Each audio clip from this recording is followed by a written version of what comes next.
भज गोविन्दं भज गोविन्दं गोविन्दं भज मूढमते भज गोविन्दं भज गोविन्दं गोविन्दं भज मूढमते सम्प्राप्ते सन्निहिते काले नहि नहि रक्षति दुष्कृत्करणे दिनयामिन्यौ सायं प्रातः शिशिरवसन्तो पुनरायात कालक्रीडति गच्छत्यायु तदपि न मुञ्जत्याशावायु भज गोविन्दं भज गोविन्दं गोविन्दं भज मूढमते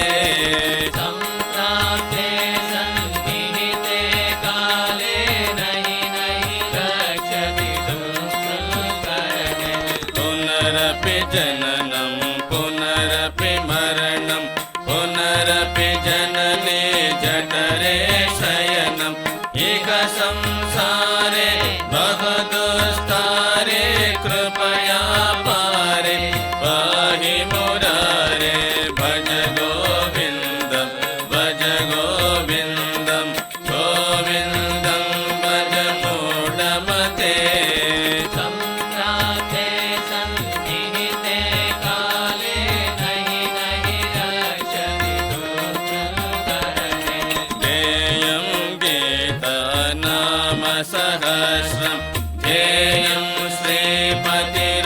श्रीपतिरूपमजस्रं नेयं सज्जनसङ्गे चेतं देयं दीनजनाय च वेत्तं भज गोविन्दं भज गोविन्दं गोविन्दं भज मूढमते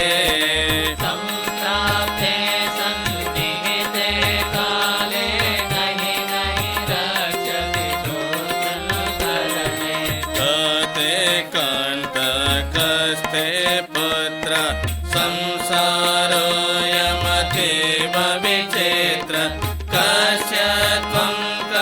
हुतायात तत्त्वं चिन्तय तदिह प्रातः भज गोविन्दं भज गोविन्दं गोविन्दं भज मूढमते सम्प्राप्ते सन्निहिते काले नहि नहि रक्षति दुष्कृत्करणे शत्रौ मित्रौ पुत्रे बन्धौ मा कुरु यत्नं विग्रहसन्दं भव समचेतः सर्वत्र त्वं वाञ्छस्य निरत् यदि वेष्टु त्वं भज गोविन्दं भज गोविन्दं गोविन्दं भज मूढमते सम्प्राप्ते सन्निहिते काले नहि नहि रक्षति दुष्कृत्करणे त्वयि मयि चान्यत्रैको विष्णु व्यर्थं कोप्यसि मय्यसहिष्णु सर्वस्मिन्नपि पश्यात्मानं सर्वतो सृज भेदज्ञानं भज गोविन्दं भज गोविन्दं गोविन्दं भज मूढमते सम्प्राप्ते सन्निहिते काले नहि नहि रक्षति दुष्कृत्करणे गुरुचरणाम्बुजनिर्भरभक्त संसारात् अचिरात् भवमुक्त इन्द्रियमानसनियमादेवं द्रक्ष्यसि निजहृदयस्थं देवं भज गोविन्दं भज गोविन्दं गोविन्दं भज मूढमते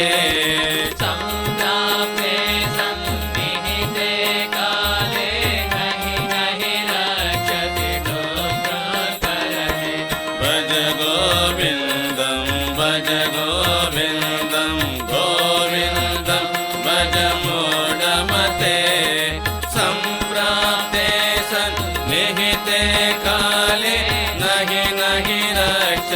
दुष्कृन्